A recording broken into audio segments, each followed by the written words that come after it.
Hello, I'm Douglas Ruhren, Garden Curator at Plant Delight's Nursery, Juniper Level Botanic Garden. It's a very warm day, almost the middle of November, November 9th. And we've last week had 3 or 4 frosty mornings, and a lot of things are now done for this growing season. But there are some plants in bloom now that are at their absolute peak. And this is one plant I always enjoy this time of year. It's Eupatorium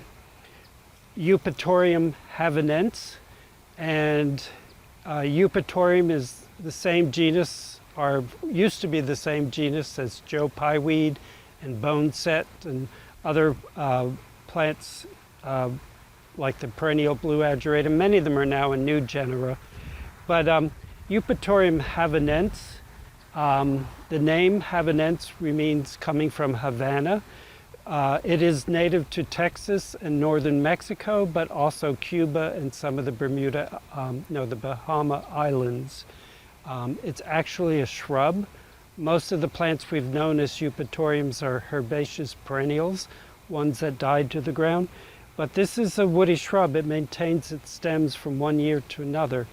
And this plant is about 3.5 feet tall. It can get up to 6 feet tall.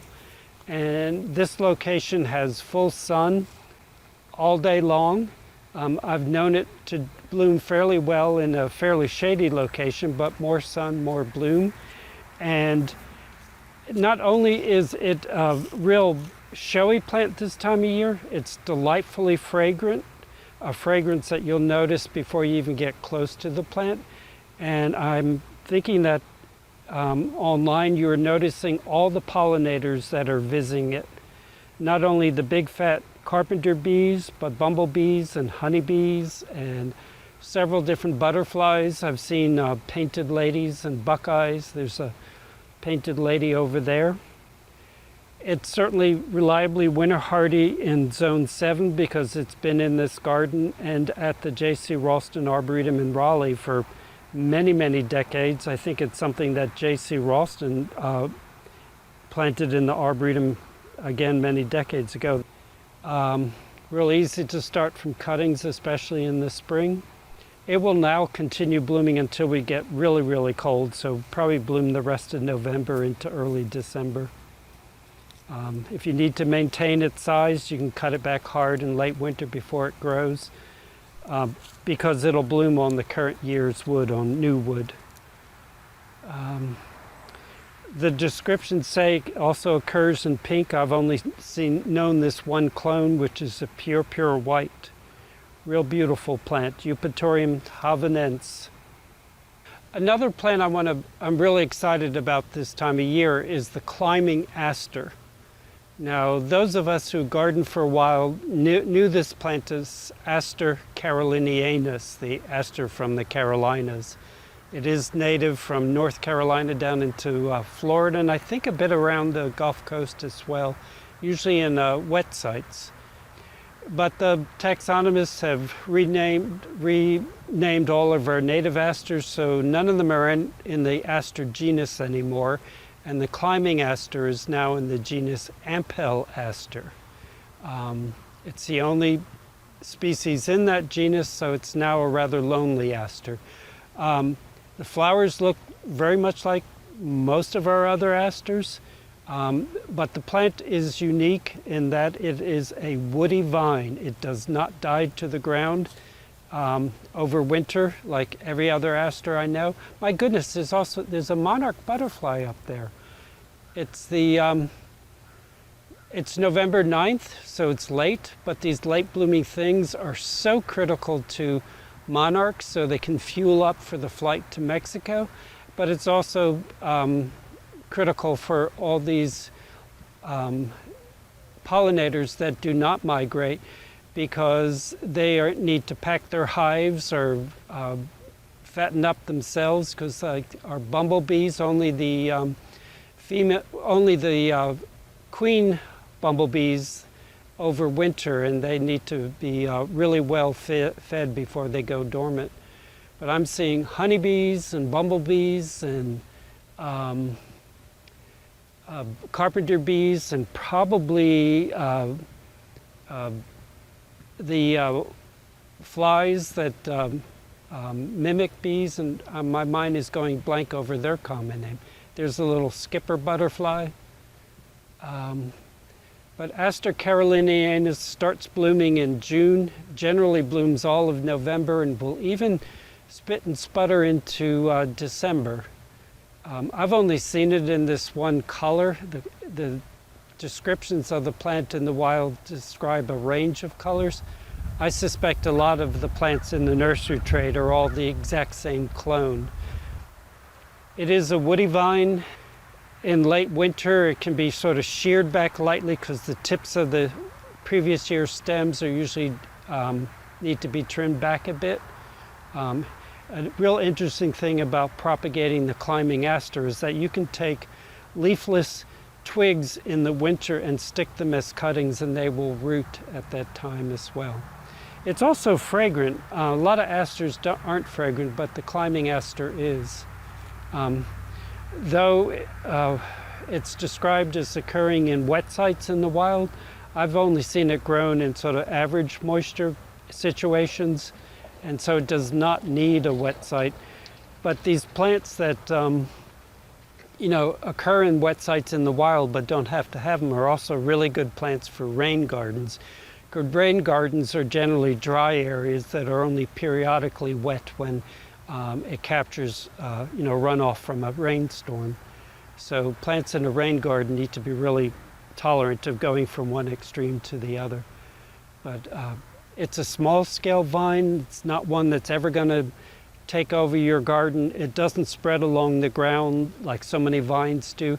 It just clambers up through shrubs or other vines or some sort of support. It doesn't really have a means of attaching itself to anything. It just sort of weaves its way through its neighbors. A great plant. I wouldn't be without it. It's fun to have this color late in the year, and it's also really valuable to support our pollinators at this critical time.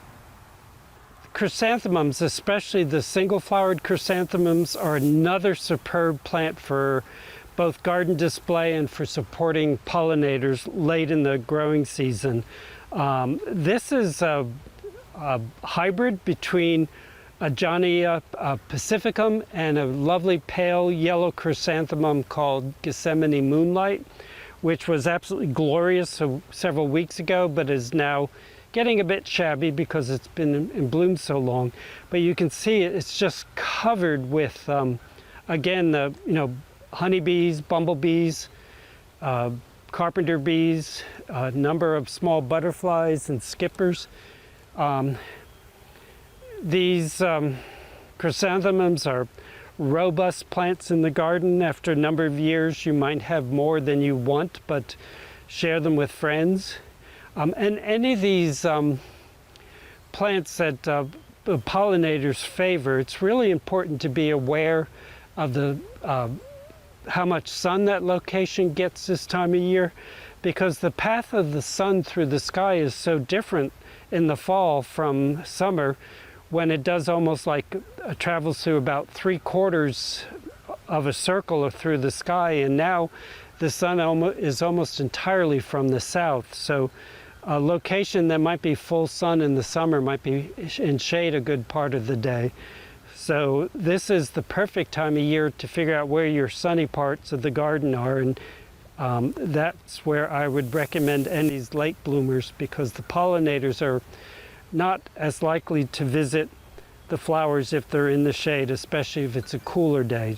Today, November 9th, it's almost 80 degrees, so these pollinators are very active.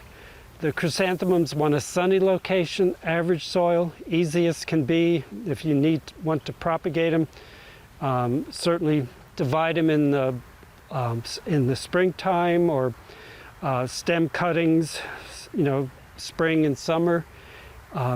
Some of this particular hybrid, this is as tall as it gets, so it does a good job of standing up on its own. Some of the big old single Garden chrysanthemums are kind of floppy, and if they are, then cut them back several times in the summer and they will branch out and be shorter and do a much better job of standing up. But superb cut flowers, superb source of color in the fall garden, and you know, a great way to support the pollinators late in the year.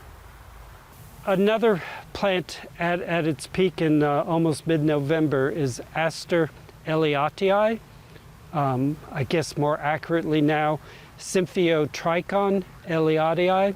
Eliot was an early, I believe he was a botanist collecting in the southeast. Aster Ellii is native generally to wet sites from North Carolina through Florida.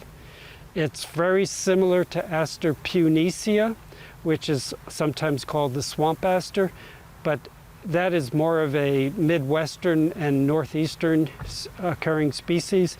And our one plant of it has been done blooming for several weeks, so at least in our experience, it's earlier blooming, and it's more in the 4 foot, maybe almost 5 foot range.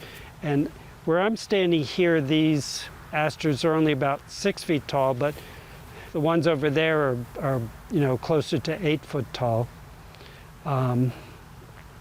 It will grow in the wettest soil, but it doesn't have to have a wet site. So very adaptable. And someone out there might be saying, oh, that's just Aster tataricus, which is a Eurasian species, but it's not. For one thing, Aster tataricus has a broader, rounder head of flowers rather than this more conical shape. And Aster tataricus has those long strap-like leaves that are very much like horseradish leaves, if you've ever seen a horseradish plant. But a superb plant, a bit of a spreader, so maybe not for the tiny garden, but easy to keep under control if you need to. And again, like the other plants we visited today, just swarming with pollinators.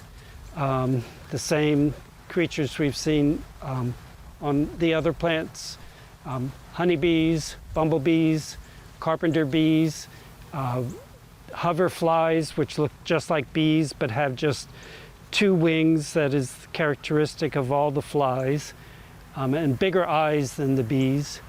And you know, some butterflies, if we wait long enough, we might see a monarch on it. It's also fragrant, a light fragrance, but very pleasant. You know, probably part of what makes it attractive to these pollinators. It's growing here in full sun. It certainly doesn't need sun all day.